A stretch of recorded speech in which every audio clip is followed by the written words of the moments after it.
ভাই, আপনারা কি আমাদের দেশের ক্রিকেটের ফাটাকেষ্ট এই মিঠুন দাদাকে চিনতে পেরেছেন? উনি হচ্ছে আমাদের দেশের একমাত্র ক্রিকেটার যিনি ক্রিকেট বিশ্বের সব ধরনের শিরোপা জিতিয়েছেন। বাংলাদেশকে তিনি 5টা ওয়ানডে বিশ্বকাপ এবং 4টি টি-20 বিশ্বকাপ এবং 10 বার টেস্ট চ্যাম্পিয়নশিপ জিতিয়েছেন। এমনকি তিনি জীবনে যতবার ম্যান অব দ্য ম্যাচ হয়েছেন, একটা বানর তার জীবনে ততটা কলাও খায়নি। বিশ্ব ক্রিকেট তাকে এতটা সম্মান করেছে, এখন তিনি জাতীয় দলেই চান্স পায় না। শুধু কি তাই, তিনি যেই দলের হয়েই বিপিএল খেলেছেন সেই দলই প্রতিবার চ্যাম্পিয়ন হয়েছে। তাছাড়া তিনি বাংলাদেশের একমাত্র প্লেয়ার যিনি পৃথিবীর সব ধরনের ক্রিকেট লিগ খেলে চ্যাম্পিয়ন হয়েছেন। আইপিএল থেকে শুরু করে Big Bash, IL টি-20, south African league, সব লিগেই তিনি খেলে এসেছেন। ফুটবলে মেসির যেমন কোনো কিছু জিতার বাকি নাই, তেমনি ক্রিকেটের ফাটাকেষ্ট মিঠুন দালালেরও ক্রিকেটে কোনো কিছু জিতার বাকি নাই। তাই তো আমাদের মিঠুন দাদা চিন্তা করেছেন ক্রিকেটটা বাদ দিয়ে এবার তিনি ফুটবলে মেসির রেকর্ড ভাঙতে ইউরোপে যাবেন। তাই তো মিঠুন দাদাকে নিয়ে লিজেন্ড ক্রিকেটাররা এক এক সময় এক এক মন্তব্য করছেন। ব্রায়ান লারা বলেছেন, বিরাট কোহলির মতো ক্রিকেটার প্রতি যুগে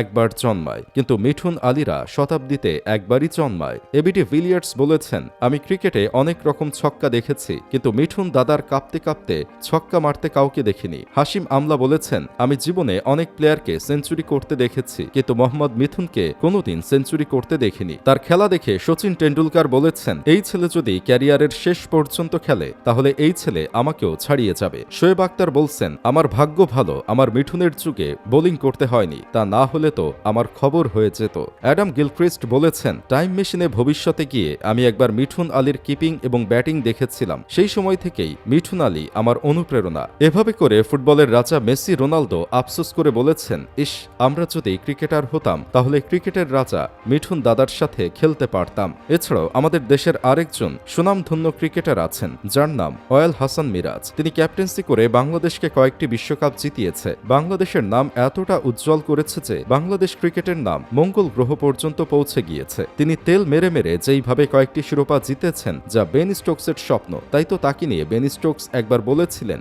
যদি আমি তেল মারায় মেহেদী হাসান মিরাজের মতো হতাম, তার মতো যদি ব্রেনলেস হতে পারতাম, তাহলে আমিও তার সমান শিরোপা জিততে পারতাম, দেশের মানুষের কাছে সম্মান পেতাম। তাছাড়া হার্দিক পান্ডিয়া তাকে দেখে বলেছেন, আমার ভাগ্য ভালো আমি বাংলাদেশে জন্মাইনি, তা না হলে তো কোনোদিন মেহেদী হাসান মিরাজের জন্য চান্সই পেতাম না দলে। এই তো বেশ কয়েকদিন আগে মঈন আলী বিপিএল খেলতে এসে বলেছেন, আমি জীবনে অনেক ক্যাপ্টেনের আন্ডারে খেলেছি, কিন্তু মিরাজের মতো ক্যাপ্টেন্সি আমি আগে কখনো দেখিনি। তার মতো রাম ছাগলগিরি ক্যাপ্টেন্সি আমিও শেখার চেষ্টা করছি। এত সম্মানী ক্রিকেটারদের নিয়ে আপনারা এভাবে কথা বলছেন, কত ট্রল করছেন, তারপরেও এসব দয়ালু ক্রিকেটাররা কখনো আপনাদের ছবি তুলতে গেলে ফিরিয়ে দেয় নাই। একটু ভেবে দেখেন, এত কিছু অর্জন করা ক্রিকেটারদের নিয়ে আপনারা যা তা মন্তব্য করেন ভাই, আপনাদের কি একটুও লজ্জা লাগে না? আপনাদের তো এত বিশ্বকাপ ট্রফি জেতানো ক্রিকেটারদের মাথায় তুলে নাচা উচিত। তা না করে আপনারা তাদের পারফরমেন্স অনুযায়ী বেতন দিতে চান। ছি ভাই, ছি।